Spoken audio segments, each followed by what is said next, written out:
Act 3 is living, an admittedly broad term. And we are first going to hear from Samantha Starkey. Samantha's talk is called Tuning In, How Even Non-Musicians Can Change Lives Through Music. Samantha is a freshman living in the remote reaches of 3A, but she comes from the even more remote reaches of Vancouver, Canada.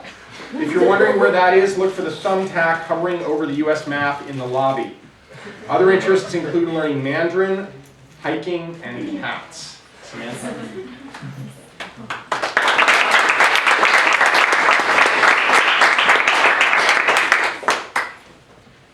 My favorite audience doesn't clap.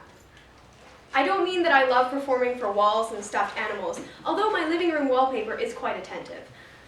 I'm actually referring to the audience at a center for seniors with disabilities, where I used to perform music with a group I began called Arts Reach Out. I began Arts Reach Out a couple years ago with a good friend of mine because I wasn't satisfied with the kinds of audiences available for young musicians. Not in terms of suitability. Not in terms of musical expertise, but in terms of suitability.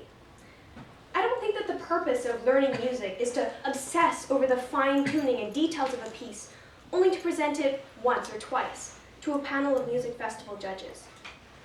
But for young solo musicians, unless you're some kind of big shot music prodigy, living room wallpaper and music festival judges make up the bulk of available audiences.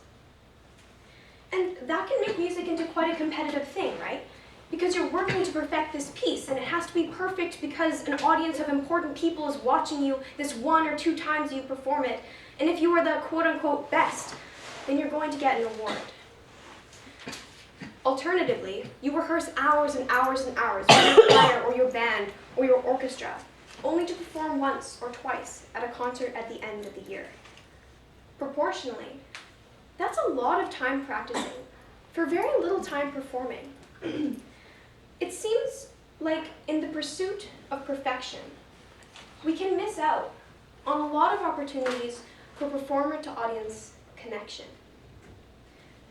This feeling of missing the point hit me quite personally a couple of years ago. I wasn't serious enough about piano that I could go to music festivals and not be completely won up by 7-year-olds with crazy fast hands. And I also didn't have the time to be able to attend regular orchestra rehearsals. So mostly I just ended up practicing for myself, which was really enjoyable. But I felt like I was missing something. Because surely music is meant for more than that. Surely all the emotion that gets channeled into a piece of music, this synergy of the performer's experiences and the composer's intent, is meant to be absorbed by more than just couch cushions. The students who participate in Arts Reach Out agree. We're an eclectic mix of musicians of all levels. We performed everything from Ed Sheeran covers on the ukulele to ARCT-level piano sonatas to choral arrangements of Les Mis.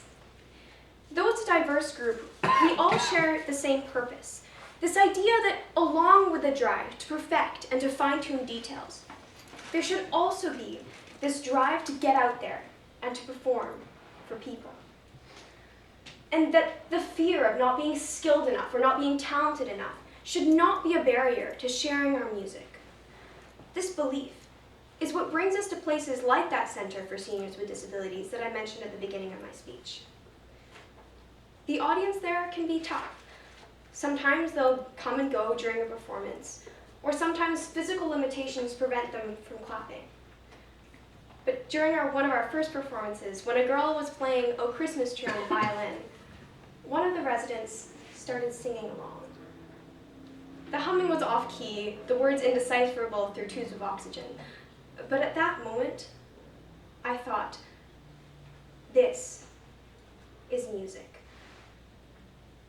And in that moment, I knew that Arts Reach Out and things like Arts Reach Out really mattered. Because in that moment, I realized that music isn't for individual goals like padding resumes or gaining arts credits. Music isn't for performing to empty spaces and inanimate objects. Music is not an end in itself. It's a means. It's a means of communication, especially to people that we might not otherwise be able to easily connect with, whether that's seniors or children at a children's hospital or homeless and street-involved people. It's difficult to walk up to a stranger and start up a conversation with them without understanding the context of their lives. But music is a language that everyone understands, and it seems to trigger memories and share stories in a way that no other medium can. Some of my best memories from Arts Reach Out concerts are those small moments of connection.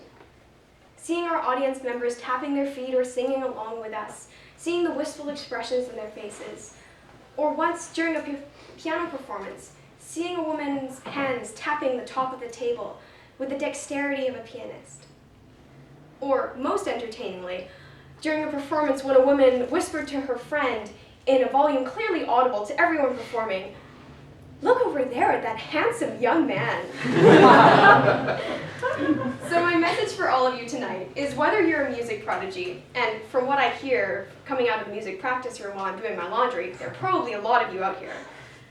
So whether you're a music prodigy or just a music enthusiast, the most valuable gift that we can give is performance. Perhaps performing for your own family members or having a jam session with your friends, or maybe even reaching out to audiences in the community that might feel a little bit more left out. Music is not about being perfect. It's not about being the best. Music is about being there. Thank you.